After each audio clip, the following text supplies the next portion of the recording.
হিমালয় হত্যায় হত্যায় আন্দোলনের খেলা দিয়ে দিয়ে বানানোর জন্য এই মাঝে মাঝে যদি একদিনও কাজ করি অফিসটা হয়ে যায় ধন্য কারো ভাই পাস করে নির্লজ্জের মতো হাতখানা দেবে দিতে পারি আমি সরকারি কর্মচারী।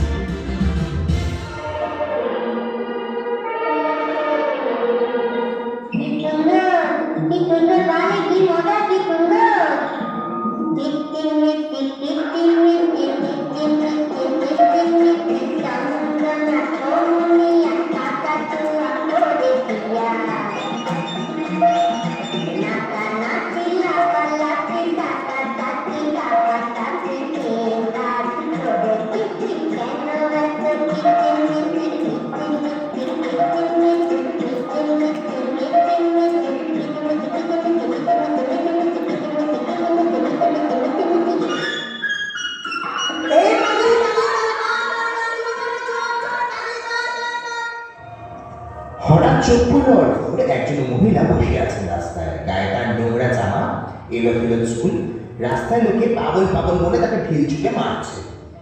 অর্ঘ্য কাছে গিয়ে দেখলো চোখ দুটো তার যেন খুব চেনা। আরো কাছে গিয়ে দেখলো গলায় তার মাদুলি ঝুলছে, যে মাদুলিটা তার দিদির গলাতেও ছিল। অর্ঘ্য চমকে তুলে চিৎকার করে বলে উঠল, দিদি দিদি।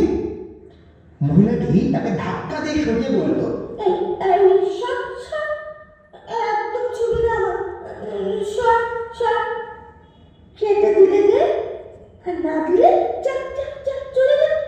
অর্ঘ্য বুঝতে পারল যে তার কিছুই মনে নেই। হঠাৎ করে একটা ঢিল এসে মহিলাটির মাথায় লাগলো, গল গল করে রক্ত পড়ছে। অর্ঘ্য তার পকেট থেকে রুমালটা ধরে চিৎকার করে বলে উঠল, সকলে দাঁড়া, এক্ষুনি যদি আপনারা না থামেন তাহলে কিন্তু আমি পুলিশ ডাকতে বাধ্য হব।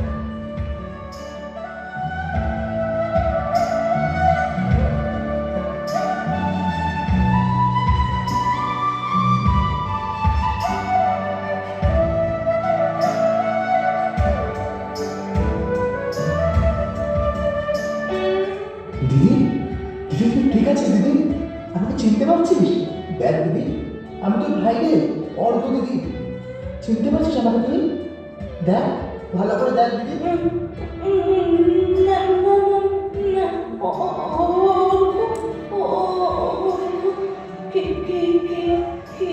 হ্যাঁ দিদি, আমি তোর ভাই, আমি তোর অর্ঘ্য দিদি।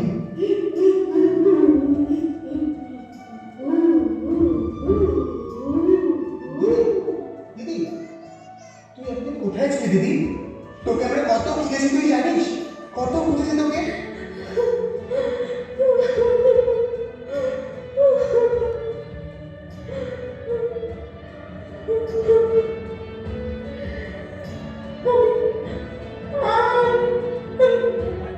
আমি কোথায় ছিলাম তুই জানিস?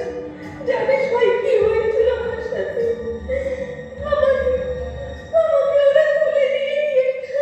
মারুতি দেয় সে ঘিরে থাকে, ক্লাবের মেয়েটিকে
এত